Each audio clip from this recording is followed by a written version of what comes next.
Hey, Money Multipliers. Welcome back to another episode of the Money Multiplier podcast. I'm your host, Hannah Kessler, and we ask ourselves, do our dollars make sense? So, y'all, if you didn't hear in my last episode, we have about one more week of the early bird tickets for the October 3-day live Money Multiplier Mastermind. So, we're holding it in Nashville, Tennessee this year, October 10, 11, 12. I hope to see you there and snag your tickets before the ticket prices increase coming next week. So in today's episode, I'm very excited because I'm bringing on some of my team members, and we're going to do a part 1 and a part 2. But in today's episode, I want to bring on the team lead over on our implementation, the mapping team side over here at the Money Multiplier, because I know y'all hear me talk about it a whole lot, right? What does Nelson Nash always say? It's always about the process of our banking and not so much the product itself. And so that's why we hone in a lot of that time and energy into the implementation sessions. And I want you to meet those folks over there on that team who are helping you utilize the policies day in and day out. So today, I actually have a gentleman. His name is Larry Richard, and Larry heads up the I team over there. And I guess before I bring him on too, I just want to share a little bit of background about Larry and I's relationship, because Larry was actually, he came to me as a client. Okay. So he heard about this concept, and that's when he says, hey, this stuff looks pretty cool, pretty good. I think I might want to do this. How do I set up a strategy call? And then that's how Larry and I got connected. So he was even a client first. And I think that's what I love about the whole team is that we all practice what we preach. And a lot of my team, they have been clients before they came on and really joined us over here at the Money Multiplier. But Larry, how are you doing, my man? Hey, I'm doing well, Hannah. How about yourself? Good. And Larry is actually in Missouri, so he actually lives in a town very close to where I grew up in Kansas City. Larry, you're in Raymore, right? That is correct. So that's probably about, I want to say about 20 minutes south of Kansas City. Mm-hmm. Mhm. Good. Hey, and then also share a little bit about your background before you even got into this world of the implementation side over here. What were you doing before the Money Multiplier? Man, so you know what? I actually was a Marine, right? So I did that for 26 years and decided to retire and let it go and let the young ones have it. But now, after that, I didn't really have a clear path as far as what I wanted to do after. I knew I wanted to be in the on the side of service, right? And so I was just dibbling, dabbling on the internet, right? And happened to run across the Money Multiplier. And, and that was just quite fitting because I was in the process of adjusting finances. And so I was like, it sounded like a cool concept, kind of dug into it a little bit. And, just like everybody else, right? This sounds too good to be true, right? So I had put my little hat on and I started doing my due diligence and trying to find all the holes that I could. But as I found out, I couldn't find any holes, right? So I inquired about it, got my policy, loved it, worked it for about 7, 8 months or so. And everything that was stated earlier as far as what will happen actually happened. And it just interests me. So then that's like you alluded to earlier, Hannah. That's when I called you up and said, hey, I love this stuff. How can I do this? Right. And then you was like, hey, send me a resume, dude. Let's do it. Let's do it. And before you know it, I was actually part of the team. And I'm here today. And I actually still remember that conversation. I remember I was with my best girlfriend in Colorado, and I was taking a walk around the lake, my morning walk. And I Yeah. still remember that phone call that we had when you Yeah. said, hey, I think this is something I want to do. Hey man, I tell you, it's fun, man. I love it, because um when you can just see clients actually get it, right? And you can obviously we do a lot of Zoom calls. I do a lot on the phone too, but you can hear in their voice like, man, I get it now. It took me forever, but now I actually get it. It just changed their life, right? Because now they have a system in place that not only can help them do things outside of the policy, but they can actually learn and watch how the policy grow just to build that confidence up, right? And so those are the things that we love on the implementation side is when we have those aha moments, right? And they happen more often than not. Sometimes, it takes clients a little long to get it, but hey, everybody's not on the same level. It takes time to pick this stuff up, but once they get it and understand how to use the tools effectively, it's game on. came on. Now, what is like that biggest aha moment? Like, what is the hurdle that folks need to go over, that big one to say, okay, I really, really get this now. Yeah. What is that big aha? I think it's, Hannah, it's so many financial tools out there, debt tools that people are used to, from your Dave Ramsey, Susie Ormans, from just about any and everybody, right? So I think it's more of organizational structure, right? Not really understanding how this thing works from an organizational standpoint. So I think once they actually sit down with us to see how all the moving parts work, then it just makes sense. And from the onset, like when you're going through the applications phase, that can be a little daunting and you forget a lot about the concept because you're so focused on getting that application correct, right? So by the time you get to us, you're like, dude, I have totally forgot about this, right? So can you kind of walk me through it again? And so then when you start walking clients through it and start giving them those action steps to take and lead them to them resources to help emphasize a lot of the questions and concerns that they had, they're like, you know what? I get it now. I'm back. Right. So at that point, it's just become all execution. So I would say that's generally when it comes, is like when they actually get the opportunity to sit down with us and walk through those steps. Good. Yeah. Okay. If that made sense. Yeah, no, no, it does. And how many folks do you have on your team up to this point? You know what? It's four of us. It's four of us. And it's me, you got Larry Richard, you got Alyssa Mills, and then you have Jerome and you have Wesley. So we're all over the world, right? So we're not in all in one location. So we're doing this servicing from four different states. Yeah, love to. Okay. And actually, so that's why I want to do the part two episode, y'all, for all of my listeners, is because coming up here soon in the summer months, the entire implementation team is going to come and visit me over here in Florida. And I said, y'all, just come down. Let's have some beach days and have some fun time. So we're going to do a whole big episode on that I'm excited about. Oh yeah. Oh yeah. But okay, well, talk to me about this. Okay, so your initial steps, right? Because folks know that when a policy goes active, really what happens next is that they get the communication, and most of the time it's through an email from their Mhm. application specialist saying, hey, your policy is now in force. Congratulations, happy banking. So then immediately following that is another email that gets sent out to them, and it's coming from you or it's coming from Jerome or Alyssa saying, Mhm. hey, welcome to the family. What are the next steps that folks are seeing once that policy goes active? Yeah. So what happens is, and you understand how our system is set up here, our CRM, and it sends out as soon as that policy is active, it sends out that first welcome letter, welcome them to the team. And then obviously they'll get that expectations letter first from Terry, which just kind of guides them and tell them, hey, you know what, these are the things that we expect from you as a client. And also these are the things you can expect from us as the Money Multiplier team, right? And so we try to make it a team effort, right? Because you got to have some skin in the game too, right? As a client, right? And so what happens is after that letter comes out, which is automated, by the way, then obviously we will receive notification that that's out there, right? And then and I have my team basically doing it within 24 to 72 hours is when we're going to send our personal email out to the clients, and that's where we're going to have that link and those action steps that needs to take place before they actually jump on a call with us, right? And those are some of the first things that clients want to get done first. Like, okay, how do I set my online portal up with my insurance company, right? How do I take out a policy loan? Because you don't necessarily have to talk to us before you execute and start taking out the funds and start using them. We want you to have all that stuff done before you get to us, because at that point we can just show you how this stuff works, right?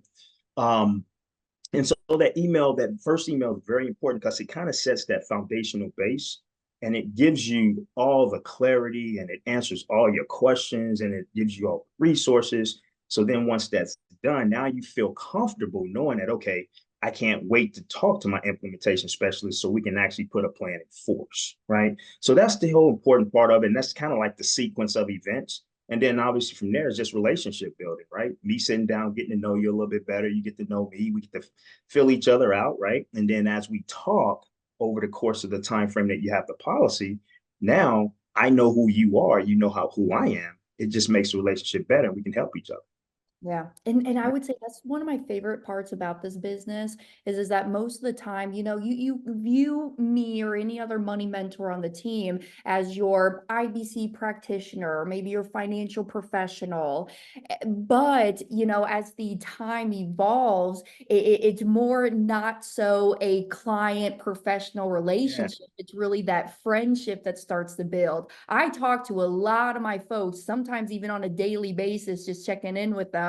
And we even will go out and just have dinner and just with the entire family. Hey, you bring your family, I'm going to bring my family. And we create those relationships together, which I think is very, very important, especially in today's day and age, yeah, right? absolutely, absolutely. I love it because it gives you that, that service after the sale, right? After this, everything is all dead and done because so many people kind of misconstrue insurance too. They'll think that, okay, what did I just get myself into? You just scammed, right? Mm, And so we always get those individuals that feel like that because we're at the end of the spectrum, right? Because we're doing it, we're servicing the policies for you, so we get all those questions, and so I think they get taken back when we say, "No, man, I'm just here to help you. I want to walk you through this whole process, and we're going to get through it together." And guess what? I'm not only going to just talk to you today. I'm going to talk to you in 4 months on a quarterly call, just as a follow up, right? And that's a free service that we provide that a lot of people probably don't even, a lot of other companies don't even do, right? Not saying that good thing, bad thing, but it's just letting you know that we're here to hold your hand, help you a little bit, because like I said, everybody's at different levels with this stuff, right? yeah. And it's not really easy to reprogram your brain, right? And I like what you said earlier. You said, quit overthinking your thinking, right? Mhm. We can complicate things in our head when we don't conceptualize them in a way that works for us, right? Yeah. So that just gives them that extra assurance that, hey, man, we're here with you, throughout the whole fight. So you're not doing this by yourself. That's right. That's right. And that's why I always say our work really doesn't begin until the policy does go active, because now we Yeah. can start utilizing the process of it and everything in between. So that's why I think it's very, very important. I think y'all's roles here, and everybody's very important within the business, but especially y'all just being there to keep the communication lines open is just top tier, very, very important. Mm-hmm. And I guess I want to ask you then, what are kind of some of the most asked questions? So if somebody is not a member of the Money Multiplier, maybe they're watching this episode, what are some of those FAQs that you get from your people, whether it be the first call or maybe your quarterly meetings that y'all have? A lot of it, sometimes it's like they don't know what to ask because everything is really. So all your questions are pretty basic, stemming from how do I take out policy loans? And then another great question is how much money can I add extra to the Mhm. policy, right? And that's always one that we always want to make sure that we clarify because we don't want people just dumping extra monies into the policy because if you do that, obviously, you'll cause the policy to mech, right? So that's one of the common questions that I always get. And I try to explain it at the end of the conversation. I'll say, okay, when we add that, we'll just be a little strategic, right? Because we want to make sure we're not injecting the policy with too much money, right? And then if they just got too much money, I say, hey, man, just go start another policy, right? Yes. Right. So that's one. Another one is we do a lot of ownership changes too, right? Because most folks come in, they'll probably have the impression that, okay, I'm coming in as the insured, but I want to transfer ownership over to my dad, right? Or my mom, because they're going to do the administrative work on the policy. I don't have time, right? And so we just basically show them that, okay, that is feasible. It could happen. So here's the proper steps and the paperwork to do that. And once you give it some time within a couple of weeks, ownerships change, everybody's happy, right? So that's another one, because some people think they're stuck in these policies and they can't do that ownership change, right? Not But at that all. is, yeah. So that is an option. And let me see, what are the other ones? Well, here's We, one we, that I just actually received this week. Unfortunately, I had someone reach out to me. Their company of where she's employed at, they're restructuring, and so her position is no longer needed. And so she says, "Hey, I think I'm going to get laid off, and I just want to be a little bit more conservative with my policy premium. right, Right? Can you help me?" right. Right? Right. That's another one, Hannah. Great point. Great point. So yeah, that does come up. We know life happens, right? And so when that happens, like I just helped a gentleman out today before this call, actually, letting them know it's not doom and gloom. You know, the way these policies are designed, it's built in with flexibility, right? To put you in charge, right? So if you need to make a reduced premium payment, then obviously we can reduce the premiums all the way down to 60, 70, possibly 80%, right? It just all depends on your payment, what you're paying, and the flexibility that's built within it. So that's one of probably the number one question that we get a lot, especially around these times, right? What's going on in the world is I can't afford the premium. Will I lose my asset? No, you won't. We'll just put some flexibility into it. We'll have you do reduced premiums. And then, oh, by the way, guess what? When life catches back up, you can max fund it again. You can catch Yes. up, right? You can catch up, you know, and generally that lasts for about 10 years or so, right? Mhm. So it's not all doom and gloom. And then that's another aha moment too, Hannah, that clients get when they hear that because they're like, man, I could take a break, right? If I need to, and just to have that flexibility is beautiful. It's Yeah. really beautiful. And also too, to even comment on that, a lot of questions I'll get is, well, hey, if I lower my premiums right now, am I going to get penalized in some way? Or are there going to be extra fees? Or do I got to pay taxes on this now? And the answer is no. And I understand where it's coming from because they're looking at the policy like it's a 401k or IRA or a pension or a TSP account. Right. It's totally different. No, this is why we are really practicing this concept because it gives you control and freedom. Those are the two biggest words that pop up in my head when I think about IBC is having the control and the freedom. And even I would say liquidity is number three when we're talking about this concept. So that's also why, okay, so like some of the steps that folks have to take, right? So when that policy goes active, what they will actually do is they'll complete that financial questionnaire. So if somebody's coming to us and let's say that they're in debt, they're in this financial hamster wheel, they got debt and they're wanting to use the policy to go and pay off that debt. Well, what Larry and his team needs over on the implementation team is, well, what are the debts? What's the outstanding balance? What's the interest rate? What's your monthly payment? And they need all of that data so that they can build you that money multiplier map. And just like how Larry said too, that map is always being updated as time goes on. So the financial questionnaire is what folks will do on the initial forefront. But then also, I guess, Larry, I want to ask, like, what would you want people to keep doing as they move through this lifestyle change of implementing IBC? Like, because a lot of the times I always tell y'all that, hey, we are going to be here for the life of the policy, but this is you truly taking the control and the ownership of that banking function back in your hands. So I'm going to coach you on how to fish, but sometimes, you're going to have to go take the rod and go throw it in and reel it up on your own. So I'm just trying to get you to that point where you have that total ownership and control over it. So what could some folks do to help themselves get to that point? Yeah, so great question. So, one thing I always try to express to the clients is that education is key, right? And what's cool about the Money Multiplier website is that it gives you an educational platform, right, within the training videos. So if clients would just come in, right, and have the understanding that, you know what, I'm going to do my own research as well, and I'm going to stay resolute in that. So therefore, I'm constantly educated on how I'm doing this. They're winning, right? And then to aid that, you have the Money Multiplier website where you have the training library with about 70 plus training videos on it, right? And so I always tell them that within the first 90 days of executing this concept, this is where you need to be, right? That's exactly where you need to be because when you hit getting started, it's going to narrow all those videos down to all those frequently asked questions that's been asked, right? Over the first 90 days. Now, generally, I guarantee, and I always say this too, I guarantee you're going to probably get some questions answered that you probably haven't even asked yet, right?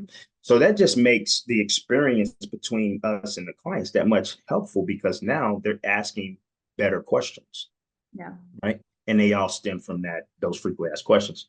And reading books, right? I always refer a lot of books, right? I've read a lot of books on the concept, and I love to get different perspectives because I believe that's how we grow, right? And so when that's shared and they actually do it, that leads to more great questions that now everybody's learning, right? Because my expectations for them to teach me something, right? I don't want to be the only one help coach. I want to learn something too, right? And so I just try to make it fun, and make it a fun learning environment for everybody, and there's no pressure, right? So we're all basically shooting for one goal, and that's to be successful, and Yeah. that's the best way to do it. So Oh, I love that. No, yeah. I Now, and then also in your quarterly meetings, okay, because we're always checking in on our folks, even if you don't need me, we may just reach out, hey, how are things going? How's the family? Do you need me right now? Do you want to set up a meeting? Even if you don't need us, I mean, we're just here going to always check in with you. And so I think that would be my biggest advice also to our members. If we reach out to you and you don't need us, just say, nope, I'm good. I'll catch you next quarter, Larry. Thanks for checking in on me. Right? Would you say the same thing? Absolutely. Absolutely. But I use that quarterly call as a barometer check, right? Because if I was a good teacher, right? If I did what I was supposed to do, then therefore those questions would be limited. They'd be like, no, dude, we're good. We're executing the strategy as possible. See you next quarter, right?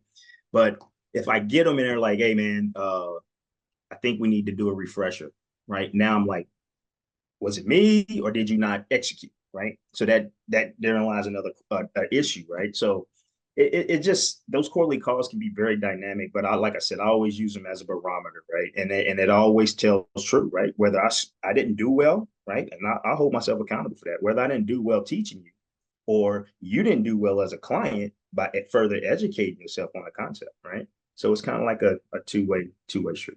And that's why we send out the expectations email. Absolutely. Absolutely. Well, thank you, man. I appreciate you for joining me and just giving a little bit of insight of what happens after the policy goes active. Are Yeah. there other comments, or I don't know, do you even have questions for me or other things you want to chat about?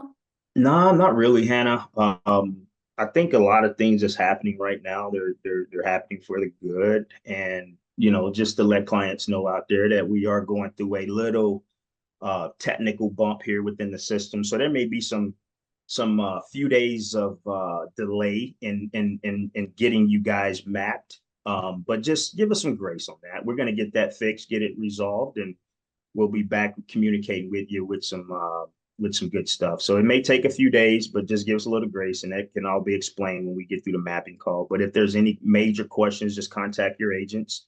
Let your agents know that you haven't been communicated with, and then that way it may be something that we're not even seeing on our end, right? So just help us help you, and then I'm quite sure at the end of the day we'll all be happy.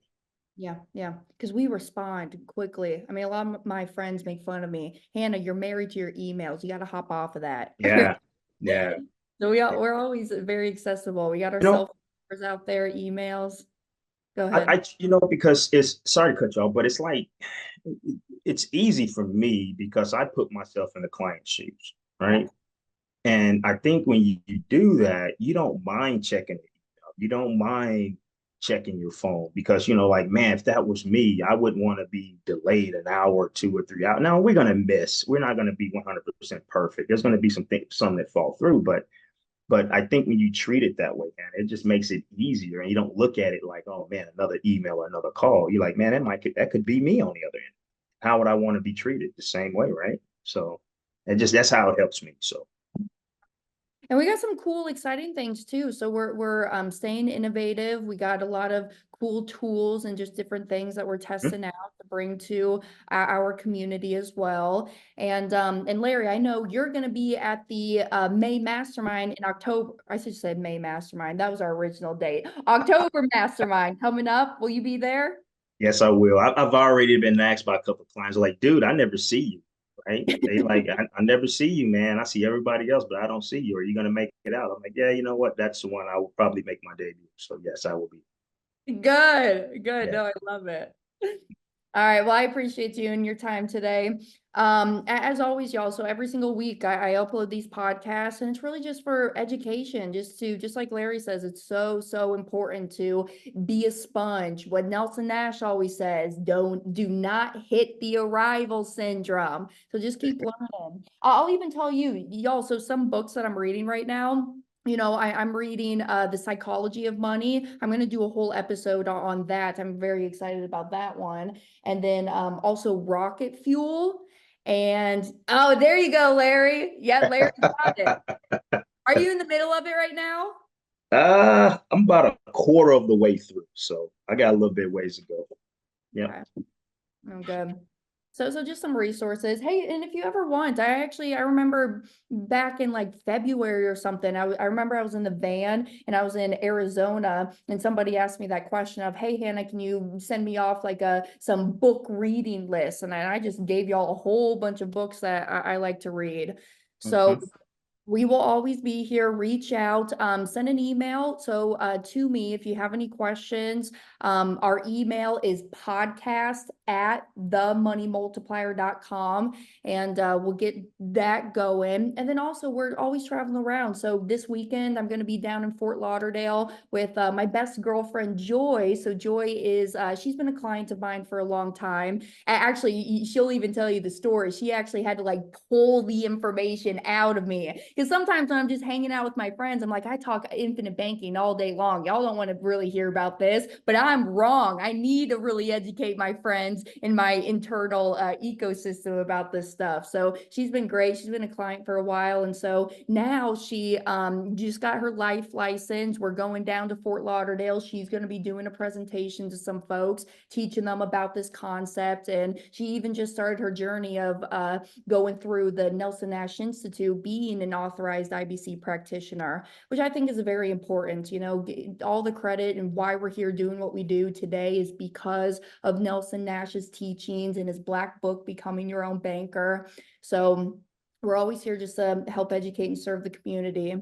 So Larry, I appreciate you, man. No worries, no worries. Glad to be here. Glad to be a part of this. Glad to be Absolutely. a part of this. So Same here. I'm actually looking forward to getting down to Florida though. Yeah. That's gonna be fun. That's gonna be fun. Hopefully it won't be too hot then. That's what I'm a little bit concerned about. I'm like, ooh, they're gonna hate me because it's gonna be really, really hot. Well, we'll adjust. We'll adjust. We'll just go into the ocean. We'll go sit by Yeah, the pool. yeah. So I'm all about shade, right? Shade and AC. So I won't get myself involved in the sun if need be. So I don't go ahead. Also, I'm going to see you in a few weeks out in Santa Barbara. So I'm excited Yeah. about that. Is your wife coming with you? Yes, she is. She will be Cool. present. She will be in the house. Cool. I love it. All right, everyone. Well, thanks for tuning into today's episode. If you need me, you know where to find me. Send me an email, podcast@themoneymultiplier.com. And I'll be back next week on Tuesday with another episode. So I'll see y'all then. Bye, everybody. All right, have a good one.